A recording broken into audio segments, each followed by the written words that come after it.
ছাগলকাণ্ডে উচ্ছেদ হওয়া সাদেক এগ্রোর নিষিদ্ধ গরুর উৎসের সন্ধানে নেমেছে দুর্নীতি দমন কমিশন দুদক। সাভারের কেন্দ্রীয় গো প্রজনন ও দুগ্ধ খামার থেকে নিষিদ্ধ ব্রাহ্মা গরু সাদেক এগ্রোতে সরবরাহ করা হয়েছে এমন তথ্যের ভিত্তিতে সেখানে অভিযান চালিয়েছে দুদক। সোমবার দুদকের প্রধান কার্যালয় থেকে সহকারী পরিচালক আবুল কালাম আজাদের নেতৃত্বে 9 সদস্যের একটি এনফোর্সমেন্ট টিম বেলা 1:45 সাভারে অভিযান শুরু করে।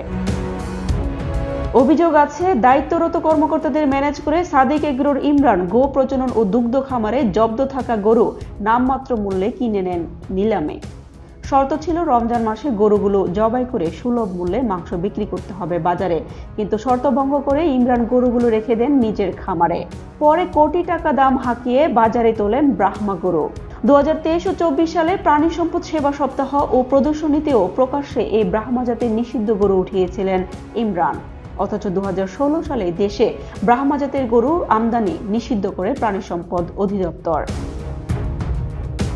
ঢাকা টাইমসের কাছে আসা তথ্য বলছে, চলতি বছরে সাদেক এগ্রোতে কোটি টাকা দাম হাঁকানো গরুগুলো ছিল 2001 সালে বিমানবন্দরে জব্দ করা ব্রাহ্মা। কেন্দ্রীয় গো প্রজনন ও দুগ্ধ খামারে গিয়ে জানা গেছে 2021 সালে 5 জুলাই শাহজালাল আন্তর্জাতিক বিমানবন্দরে নিষিদ্ধ 18টি ব্রাহ্মা জাতের গরু জব্দ করা হয়। গরুগুলোর আমদানিকারী ছিল সাদেক এগ্রো। শাহিওয়াল জাতের ভুয়া নাম দিয়ে গরুগুলো আমদানি করেছিল তারা। ঢাকা কাস্টম হাউস জব্দ ব্রাহ্মা গরুগুলো প্রাণী সম্পদ অধিদপ্তরে হস্তান্তর করলে সেগুলো সাভারের কেন্দ্রীয় গো প্রজনন ও দুগ্ধ খামারে রাখা হয়। পরে খামারের কর্মকর্তাদের ম্যানেজ করে গরুগুলো বাগিয়ে নেন ইমরান।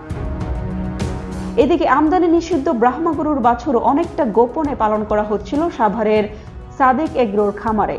বেলা 3টায় সাভারের বিরুলিয়ায় সাদেক এগ্রোর ওই খামারে অভিযান চালায় দুদক। এই অভিযানে 7 থেকে 10 মাস বয়সী 7টি ব্রাহ্মা গরুর বাছুর পাওয়া যায়। আলোচিত সেই 15 লাখ টাকার ছাগলটিও পাওয়া যায় সেখানে।